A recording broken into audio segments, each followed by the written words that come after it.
네, 반갑습니다. 더블유스페 떠세 박세준 세무사입니다. 자, 그래서 요거 이제 저번 시간까지는 다 이제 세 감면까지 했고요.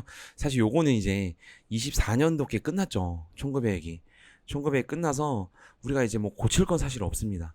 하지만 이제 우리가 또 처음 이제 계산 산식이 총급여액에서 시작이 됐죠. 요게 이제 과세만 해당이 되는 건데 우리가 요 과세에 대해서 그리고 비과세에 대해서 공부는 해야 돼요. 어쨌든 요게 24년도까지 개정된 세법을 반영한 거고 요거를 토대로 25년도 여러분 급여명세서 작성하실 때 잘 참고하시면 될 것 같아요. 갑시다. 근로소득입니다. 근로소득. 근로소득은 고용관계가 있고요. 종속족지에서 근로를 제공하고 모든 대가의 명칭, 방법, 불문이라고 제가 이렇게 써놨죠. 자, 그래서 우리가 과세 근로소득을 좀 보면요. 과세 근로소득 예시입니다. 예시. 소득세법에 써져 있는 건데 우리 이제 앞으로 과세 잠깐 예시를 볼 거예요. 예시를 볼 건데 뒤에 이제 바로 공부할 비과세가 있어요. 비과세는 우리가 이제 하나하나 다 볼 건데 항목을 요 비과세를 제외한 모든 것들은 과세라고 봐야 돼요. 왜? 아까 앞에서 명칭 뭐랑 불문이라고 했죠? 그렇죠. 방법 불문이에요. 그렇기 때문에 우리가 비과세를 제대로 달달달달 공부를 해야 되는 겁니다. 자, 그래서 어떻게 써져 있냐 세법에 근로를 제공했어요. 그래서 봉급, 급료, 보수, 세비 등 이와 유사한 성질의 급여야. 무슨 말이야? 이제 내가 일을 하고 받는 건 사실은 다 과세하겠다는 거예요. 뭐 빼고 뒤에 가서 공부하는 비과세 빼고 됐죠? 상여로 받는 거 당연한 거고요. 3번 인정상여인데 인정상여 하면 별표 치세요. 인정상여가 이제 어디서 나오는 거냐면 법인세법입니다. 법인세법에 따라서요. 이렇게 세무조정을 해요. 근데 이 세무조정 제가 강의하는 건 아니고 세무조정을 통해서 이 두 가지 플러스 되는 게 있거든요. 입금산입이랑 송금불산입 공부하는 거 아니에요. 우리가 요거를 토대로 요 임직원에 따라서 임직원 때문에 요런 세무조정이 나오면요. 인정상여 상여로 인정해버려. 그러니까 상여가 아니거든요. 상여가 아닌데 임직원 때문에 이런 플러스 해서 법인세를 더 내. 그러면 소득 처분으로 이 귀속자한테 근로소득을 과세를 하게 합니다. 근데 사실 이제 이게 뒤에 이제 주택자금 대여이익이나 이제 사택제공 이익에서 중소기업 직원이 제외가 됐죠. 이게 한 3년, 4년 전에 개정이 됐어요. 그래서 요게 이제 사실 많이 나오진 않는데 나오는 데는 계속 나오죠. 자, 그래서 요즘 볼 겁니다. 인정상여는 요거다. 라는 거 퇴직함으로써 받는 소득으로서 퇴직소득에 해당하지 않은 거 이것도 퇴직소득에서 나오는 건데요 한도가 있어요 누구만 임원만 그래서 임원 같은 경우엔 퇴직소득보다 더 한도보다 더 초과되는 거는 근로소득으로 보겠다는 겁니다 이게 뭐야? 무슨 말이야 이게? 무슨 말인지 모르실 거예요 퇴직소득 잘 모르시는 분들은 사실 이렇게까지만 알면 돼요 왜냐면 임원들이 이게 근로소득이 이제 세금이 많이 나오니까 퇴직소득으로 가져갔어요 그래서 그걸 어떻게 했냐 한도를 정해놓은 거예요 퇴직소득을 그래서 한도가 초과되면 근로소득을 과세할게라는 겁니다. 자, 그리고 직무월명보상금 요건 이제 개정세법에서도 봤죠. 원래는 과세지만 얼마까지? 현재 700까지 비과세입니다.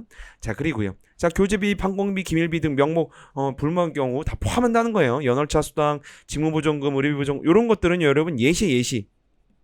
이런 항목이랑 상관없이 뒤에 비과세 빼고는 다 뭐라고요? 다 과세인 거야, 여러분. 됐죠? 자, 그래서 지금 보조금 있는데요. 뒤에 자가운전 보조금, 이렇게 비과세, 요거 말고는 다 과세인 거야, 그냥. 이름이랑 상관없이. 자, 그래서 여기서 좀 봐야 될 게, 사택제공이익이랑 주택자금 대여이익인데, 이게 요겁니다. 그래서 출자임원이랑 비출자임원 나눠야 돼요. 그리고 사용인, 소액주지 임원 등으로 해가지고 또 사택제공이익이랑 주택자금 대여이익은 뭐예요? 그렇죠. 집을 사는데 은행에서 빌리기 직원들이 전체를 다 빌리거나 아니면 이율이 높으니까 회사가 빌려준 거야.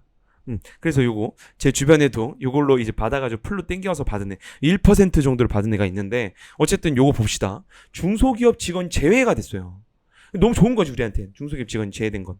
그래서 이게 어떻게 되냐면 잠깐만 설명을 드리면 예를 들어서 시가를 이만큼 받아야 돼. 근데 회사가 요만큼만 받는 거예요. 그러면 요 빨간 부분에 대해서 어떻게 보겠다는 거예요?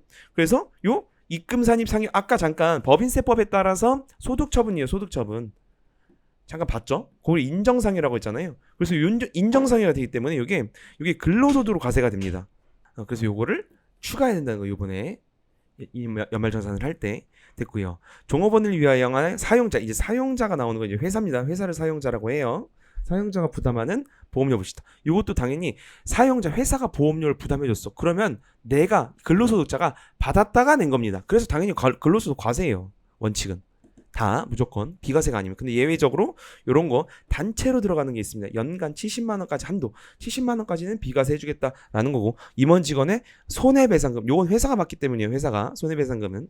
그래서 요거는 비과세로 한다라는 겁니다.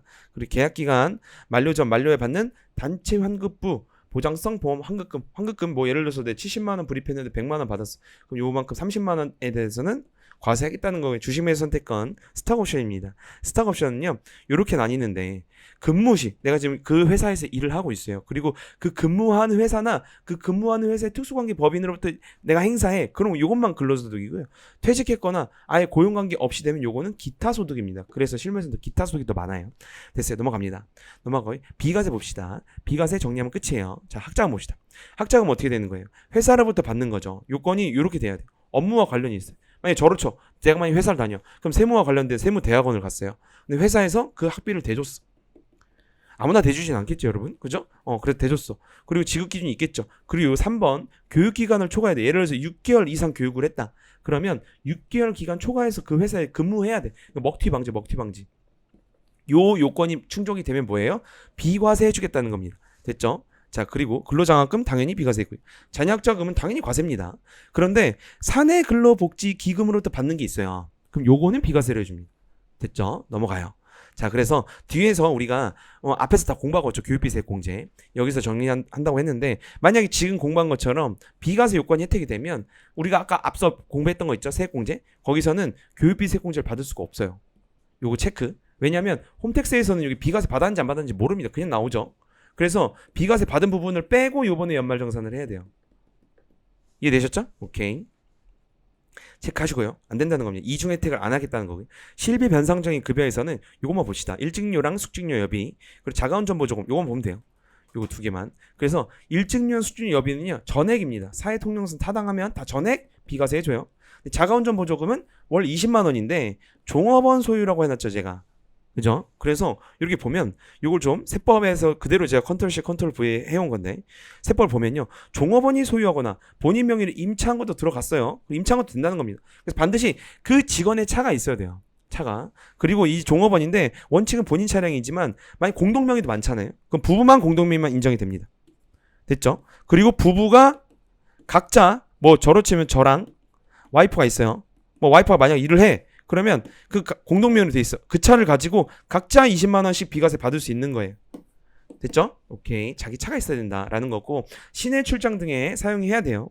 그리고 실제로 소유 그 여비 받는 대신에 그 소유 경비를 해당 사업체에 따라 기준에 따라서 월 받는 금액 중에서 월 20만 원까지 된다라는 겁니다. 그래서 이거 출퇴근용으로는 안 되고요. 실제로 업무에서 진짜 써야 되는 겁니다. 업무용으로. 되셨죠? 오케이. 됐습니다. 자, 그리고 사용자가 부담한, 사용자는 뭐라고 했어요? 회사라고 했어요. 회사가 부담하는 4대 보험금 50대 50을 이렇게 해서 50을 회사가 내주고 50은 직원이 내죠. 여러분, 그죠? 근데 여러분, 직원이 50% 내지만 나중에 돌려받을 때는 어떻게 돼요? 100% 돌려받습니다. 예를 들어서 연금보험료 9%라 치면 4.5%는 회사가 내주죠. 직원이 4.5% 냅니다. 그런데 9%를 나중에 돌려받잖아요. 그죠? 그래서 사실 사용자가 부담한 50%도요, 어떻게 봐야 되냐면 이 직원이 받았다가 내는 거예요. 이렇게 원래는. 맞아요? 받았다가 내는 건데 뭐 그림상으로는 바로 회사가 내지만 원래는 실제 귀속이 어떻게 돼? 내가 받았다가 내는 거죠. 사실 그래서 이것도 과세입니다. 그런데 어떻게 해주겠다는 세법상 비과세 해주겠다는 거예요. 그래서 이 어떻게 돼요? 세전에서 이렇게 보면 요 4대 보험료 이거 있죠? 50%. 요건 이제 직원이 내는 거고, 요 50%만큼을 또 회사가 내줍니다. 그죠? 요 50%. 요거를 비과세 해주겠다는 겁니다. 됐죠?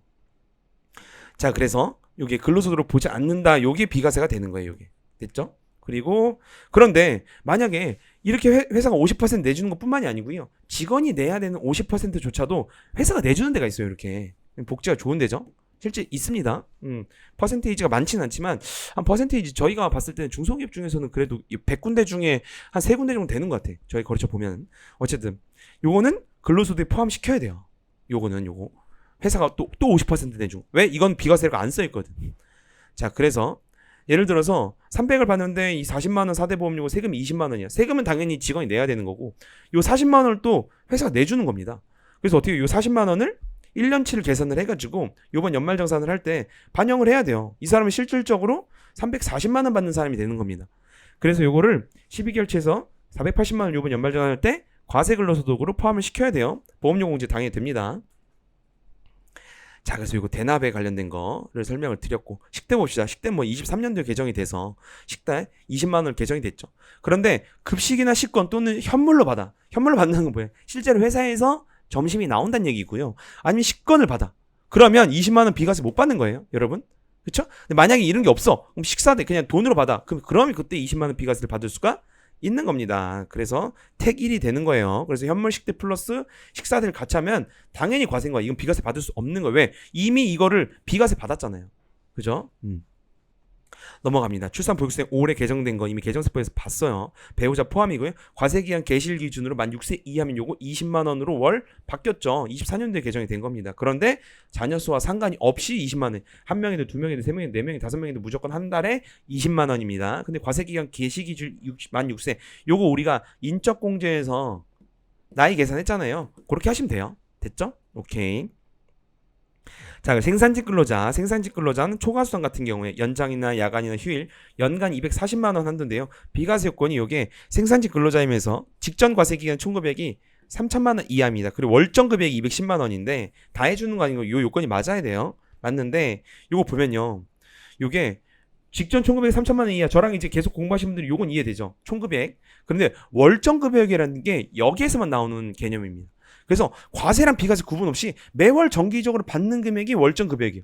그래서 210만 원이 비과세도 포함될 수 있다는 겁니다. 제가 뒤에 바로 만들어놨어요. 봐봐요. 그래서 매월 급여 총액 비과세 포함해요. 거기서 비정기적인 상해 빼야죠. 그리고 실비 변상적 실비 변상의 별표 요건 빼줘요. 왜? 실비 변상이라는 건 실제로 실비 내가 소요된 직원이 쓴 거를 변상해 주는 거야. 그렇기 때문에 사실 그거는 매월 정기적으로 받는 급여로 볼 수 없습니다. 맞아요? 왜? 예를 들어 앞에서 공부했던 자가운전 보증 봅시다. 원래 회사 차를 써야 되는데 내 차를 쓴 거야 직원이. 그럼 그거에 대해서 20만 원까지 비과세 해주겠다는 겁니다. 왜? 내가 차를 쓰면서 쓴 소요 비용이 있을 거 아니야. 맞아요? 감가상각도 있을 거고 기름값도 있을 거고 그걸 어떻게 회사가 20만 원까지는 준 거는 비과세 해주겠다는 건데 그건 사실은 정기적인 급여를 볼 수 없잖아요. 그래서 빼주겠다는 겁니다. 비과세까지 봅시다. 총금액 요거는 받고 보면요. 이 사람 거 볼까요? 이 사람 요 급여를 받고요. 자가운전 보험 40만 원을 받아요. 식대 20만 원 받습니다. 식대 비과세죠. 그 자가운전 보험 20만 원까지 비과세입니다. 그럼 아까 앞에 산식에서 어떻게 하라고 그랬어요? 실비 변상 중에 비과세는 뺀다 그랬어. 그러면 급여 70만 원은 포함이에요. 근데 40만 원 중에서 20만 원만 포함돼. 왜? 실비 변상 중 20만 원 비과세까지는 빼주겠다고 돼 있어. 월정 급여액에서. 그리고 식대는 빼줘 안 빼줘? 안 빼준다고. 그죠? 식대는 비과세긴 하지만 실비 변상적인 급여가 아니에요. 그래서 이렇게 하면 110만 원이 되는 겁니다. 자, 됐어요.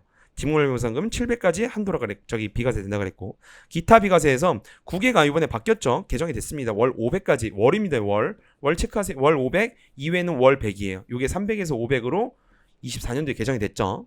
많이 나오지는 않는 거고 2번 실업급여 육아휴직급여 출산 전후 휴가인데 요것도 다 비과세예요. 어디서 준 거? 공단에서 주는 금액. 공단에서 줘. 이건 공단에서 지금 210만 원까지 출산 전후 휴가 3개월치를 줍니다. 3개월에. 맞아요? 그러면 예를 들어서 이 공단에서 주는 게 비과세인 거예요, 여러분. 공단에서 주는 게.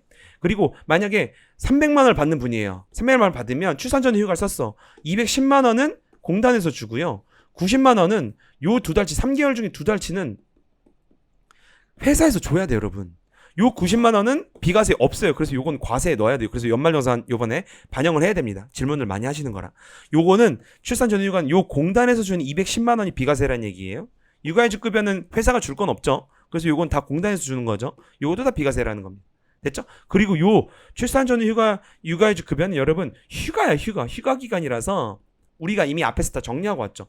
근로를 제공한 기간에 소득공제 세액공제 하는 게 있죠.